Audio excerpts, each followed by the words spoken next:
महाराष्ट्र राज्य के पुणे में गुरुजी पंडित प्रदीप मिश्रा जी द्वारा अष्टविनायक शिव महापुराण कथा शुरू हो गई है और आज 5वें दिन मतलब 19 सितंबर की कथा पूर्ण हो चुकी है। यह 7 दिवसीय शिव महापुराण कथा है जो कि 15 से 21 सितंबर तक दोपहर के 2 बजे से लेकर 5 बजे तक आस्था और यूट्यूब के माध्यम से देखी जा सकती है। आज 5वें दिन की कथा में गुरुजी ने बहुत अच्छे रोचक पत्र पढ़े हैं, साथ में कुछ नए उपायों की भी जानकारी दी है।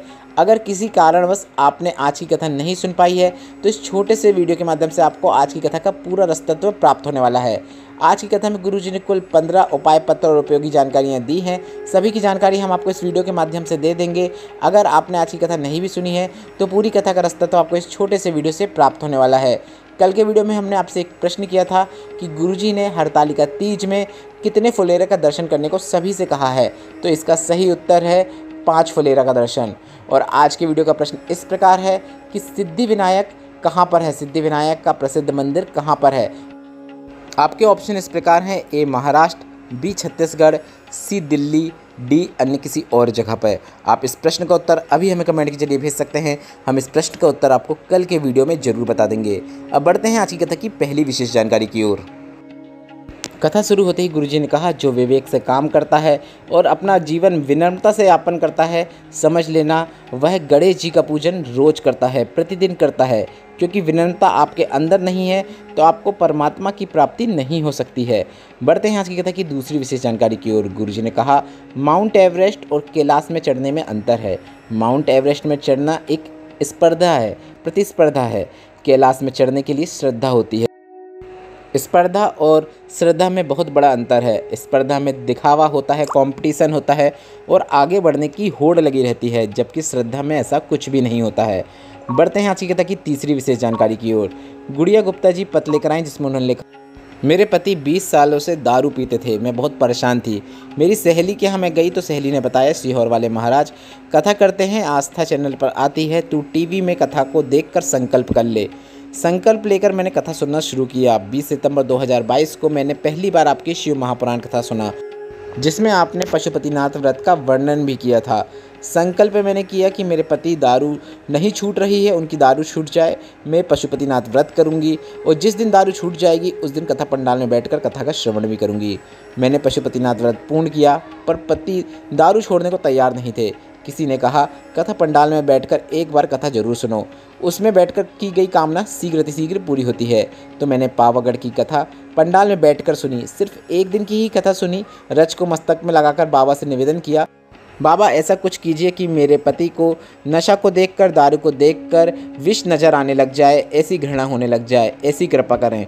और कथा सुनकर मैं घर आई, तब से मेरे पति ने दारू पीनी छोड़ दी है, शराब से उन्हें घृणा होने लगी है। उसी का आभार व्यक्त करने में कथा पंडाल में आई हूँ। बढ़ते हैं आज की कथा की चौथी विशेष जानकारी की ओर। आज कथा में गुरुजी ने अष्टविनायक के तीसरे विनायक का वर्णन करते हुए बताया कि तीसरे नंबर के विनायक हैं बल्ललेश्वर विनायक। और पहले गुरुजी ने बता दिया था कि प्रथम विनायक हैं मयूरेश्वर विनायक, द्वितीय विनायक हैं सिद्धि विनायक। बढ़ते हैं आज की कथा की पांचवी विशेष जानकारी की ओर। गुरुजी ने कहा, शिव महापुराण कहती है भोलेनाथ से निवेदन करना चाहिए। भोलेनाथ से ऐसा कहना चाहिए कि हमें कभी किसी दूसरे की जरूरत ना पड़े, ऐसा निवेदन आपको भोलेनाथ से करना चाहिए। इतना प्रबल भरोसा और विश्वास भोलेनाथ के प्रति रखना चाहिए कि सिर्फ ये ही हैं जो मेरी परेशानियों को दूर कर सकते हैं। बढ़ते हैं आज की कथा की छठवीं विशेष जानकारी की ओर। गुरुजी ने कहा, तुम्हारा शरीर टूट जाएगा चलेगा, मन नहीं टूटना चाहिए। अगर परेशानी आई है तो भोलेनाथ के मंदिर में जाकर भोलेनाथ से बोलना चाहिए। ऐसा विश्वास रखना चाहिए कि भोलेनाथ ही हैं जो मेरी परेशानियों को दूर कर सकते हैं। बढ़ते हैं आज की कथा की सातवीं विशेष जानकारी की ओर। सोनाली जी पुणे से पत्र लेकर आए जिसमें उन्होंने लिखा, एक लोटे जल का क्या वर्णन करूं।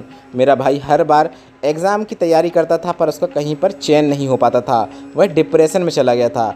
उसे लगा कि वह जीवन में कुछ भी नहीं कर सकता है। तब मैंने मेरे भाई से पशुपतिनाथ व्रत करवाया और उससे कहा, शंकर भगवान पर भरोसा रखो। और सीहोर वाला महाराज छाती ठोक कर कहता है कि मेरा बाबा बैठा है, तू टेंशन मत ले। तो तू क्यों टेंशन लेकर बैठा है, पशुपतिनाथ व्रत कर, बाबा पर विश्वास रख। और भाई ने भी पशुपतिनाथ व्रत किया और जैसे जैसे उसके सोमवार आगे बढ़ते चले गए वैसे वैसे उसका विल पावर भी आगे बढ़ता चला गया। उसने पढ़ाई पर ध्यान दिया और बाबा की कृपा ऐसी हुई कि मेरे भाई की भुसावल मध्य रेलवे में नौकरी लग गई है। उसी का आभार व्यक्त करने में कथा पंडाल में आई हूँ। बढ़ते हैं आज की कथा की आठवीं विशेष जानकारी की ओर। गुरुजी ने बताया, शिव को दिया कभी भी नहीं घटता है, संत को दिया, सन्यासी को दिया कभी भी नहीं घटता है, बहन बेटी और गौ माता को दिया कभी नहीं घटता है। बढ़ते हैं आज की कथा की 9वीं विशेष जानकारी की ओर। गुरुजी ने कहा, जो बंधन से मुक्त होना चाहता है, जिसको बंधन लगा हुआ है और वह उस बंधन से मुक्ति प्राप्त करना चाहता है, तो उसे बल्लालेश्वर विनायक के दर्शन करना चाहिए। बढ़ते हैं आज की कथा की 10वीं विशेष जानकारी की ओर। गुरुजी ने कहा, चौथे नंबर के विनायक हैं वरद विनायक, जो दिन रात अपना द्वार खोलकर वरदान देते हैं। बढ़ते हैं आज की कथा की 11वीं विशेष जानकारी की ओर। कंचन विजय चौहान जी पत्र लेकर आई, जिसमें उन्होंने लिखा, गुरुदेव में लोगों के बहकावे में आने के कारण सनातन धर्म छोड़ दिया था और क्रिश्चियन धर्म में चली गई थी, पर गजब की है आपकी शिव महापुराण कथा, मुझे क्रिश्चियन धर्म से वापस सनातन धर्म में ले आई है। मेरी बेटी जो गर्भ में ही थी, गर्भ में से ही वह बीमार थी, गले में गठान थी, दिल में 7 mm का छेद था और जुबान भी मोटी थी। डॉक्टर ने हटाने को कह दिया था और यह भी कहा था कि 7 वर्ष से ज़्यादा यह बालक या बालिका जीवित नहीं रह पाएगा। मेरी माँ ने कहा जब बच्चा गर्भ में था कि शंकर पर विश्वास रखो, वह सब सही कर देगा। तब से मैं शिव महापुराण कथा सुनना शुरू किया। मैंने बच्चे को जन्म दिया और जैसे ही बच्चे ने जन्म लिया तो वे सभी समस्याएं थीं जो डॉक्टर ने बताया था। गले में गठान थी, हृदय में छेद था और जुबान भी मोटी थी। मैं और मेरी बेटी क्रिश्चियन धर्म में जाने के बाद भी आपकी शिव महापुराण कथा सुनना शुरू किया। डॉक्टर ने ऑपरेशन की कह दिया था कि 3 ऑपरेशन होंगे। हमने कहा ठीक है, ऑपरेशन की तैयारी कीजिए। ऑपरेशन की तैयारियां चलती रहीं और हम शिव मंदिर जाते रहे। शिवलिंग पर जल चढ़ाकर जल प्राप्त करके बेटी को लगाना शुरू किया। बाबा का क्या गुणगान करूं। जब ऑपरेशन के लिए गए तो डॉक्टर ने कहा कि इसका छेद भरने लगा है, अब इसे हृदय के ऑपरेशन की आवश्यकता नहीं है, सिर्फ जुबान का ऑपरेशन हुआ। उसके बाद डॉक्टर ने कहा कि बाकी 2 ऑपरेशन की ज़रूरत नहीं है क्योंकि गले की गठान भी गल गई है। उसी का आभार व्यक्त करने में कथा पंडाल में आई हूँ। बढ़ते हैं आज की कथा की 12वीं विशेष जानकारी की ओर। मनीष जी पत्र लेकर आए, जिसमें उन्होंने लिखा, मेरे बेटे को अचानक एक बड़ा रोग हो गया जिसके कारण उसके शरीर की सभी नसें चोक होने लगीं, जिसके कारण वह चल भी नहीं पाता था। डॉक्टर ने कह दिया था कि इस बीमारी का कोई भी इलाज नहीं है, धीरे धीरे यह पूरा बेकार हो जाएगा। आईसीयू में रखे 6 दिन हो गए थे, बच्चे की हालत खराब पे और ख़राब होती चली गई। किसी ने कहा मेरे पास सीहोर कोबड़ेश्वर धाम का रुद्राक्ष है, आप उस रुद्राक्ष को रात में पानी में गलाकर सुबह वह जल शिवलिंग पर चढ़ाकर जल प्राप्त करके उस बेटे को देना शुरू करो। मैंने ऐसा ही करना शुरू किया। 1 महीने तक मैं वह जल बेटे को पिलाई और उसके शरीर में भी लगा देती। बाबा का क्या वर्णन करूं, जहां डॉक्टर ने हाथ खड़े कर दिए थे वहीं मेरा बेटा चलकर इस शिव महापुराण कथा में आया है। उसी का आभार व्यक्त करने में कथा पंडाल में आई हूं। बढ़ते हैं आज की कथा की 13वीं विशेष जानकारी की ओर। गुरुजी ने बताया 1 से 5 अक्टूबर तक देव पितर शिव महापुराण कथा कोटा में होने वाली है। इस कथा का एड्रेस है दशहरा मैदान कोटा। इस 5 दिवसीय शिव महापुराण कथा का आनंद आप आस्था और यूट्यूब के माध्यम से प्राप्त कर सकेंगे। बढ़ते हैं आज की कथा की 14वीं विशेष जानकारी की। अगर आपने आज की कथा सुनी है, देखी है, तो जो बालक नसें चोक होने की वजह से चल भी नहीं पाता था, छोटा सा बालक था, जिसे गुरुजी ने कथा पंडाल में व्यासपीठ के पास बुलाया और वह पैदल चलते हुए व्यासपीठ तक आए, ऐसा गुरुजी ने कहा। वह बालक पैदल व्यासपीठ तक चल के आया। गुरुजी ने उसे शिव महापुराण का आशीर्वाद प्रदान किया।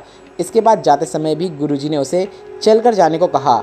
उस बच्चे को देखकर जाते समय हजारों लाखों लोगों के आंखों से आंसू आने लगे थे और सभी के हृदय में शिव के प्रति विश्वास प्रबल था। उस बच्चे को देखकर अगर आपको भी आनंद की प्राप्ति हुई है तो आप अपनी प्रतिक्रिया अभी हमें कमेंट बॉक्स के माध्यम से शेयर कर सकते हैं। बढ़ते हैं आज की कथा की 15वीं और अंतिम विशेष जानकारी की ओर। गुरुजी पंडित प्रदीप मिश्रा जी की वे शिव महापुराण कथाएं जो कि टीवी में आप देख सकते हैं या फिर मोबाइल में देख सकते हैं, उसकी जानकारी देते हुए गुरुजी ने बताया कि आगामी कथाएं जो हैं वह 1 अक्टूबर से 5 अक्टूबर तक कोटा राजस्थान में है, जिसका समय दोपहर के 2 बजे से लेकर 5 बजे तक है। इस कथा को आप आस्था और यूट्यूब के माध्यम से देख पाएंगे। उसके बाद जो अगली कथा होगी वह 7 से 13 अक्टूबर तक कोड़िया छत्तीसगढ़ में होने वाली है, जिसका समय तो अभी गुरुजी ने नहीं बताया, पर इस कथा का आनंद भी आप आस्था और यूट्यूब के माध्यम से प्राप्त कर पाएंगे। उसके बाद जो अगली कथा होगी वह 17 से 21 अक्टूबर तक नागपुर में होने वाली है। इस कथा का एड्रेस की जानकारी हम आपको जल्द से जल्द इसी चैनल के माध्यम से बता देंगे। इसके साथ ही सीहोर में एक और कथा होने वाली है जो भागवत कथा है, जो कि अग्रवाल धर्मशाला में होती है। इस कथा का जो समय है वह दोपहर में रहेगा। यह कथा 23 से 29 सितंबर तक दोपहर के 1 बजे से लेकर 4 बजे तक आप आस्था में भी नहीं देख पाएंगे, ना ही मोबाइल में देख पाएंगे, क्योंकि यह कथा किसी में भी प्रसारित नहीं होती है। यह कथा वहीं जो अग्रवाल धर्मशाला में लोग आते हैं, छोटी सी धर्मशाला है, कुछ ही लोग आ पाते हैं, वहीं पे कथा पूर्ण हो जाती है। इस वीडियो में बताया गया उपायों से संबंधित अगर अभी भी आपके मन में कोई प्रश्न है तो वे प्रश्न आप कमेंट के जरिए पूछ सकते हैं, और मेरे द्वारा दी गई जानकारी अगर आपको थोड़ी सी भी उपयोगी लगी हो, आज की कथा से आपको आनंद की प्राप्ति हुई हो, तो वीडियो को लाइक करके कमेंट बॉक्स में हर हर महादेव जरूर टाइप कीजिएगा। श्री शिवाय नमस्तुभ्यम। हर हर महादेव।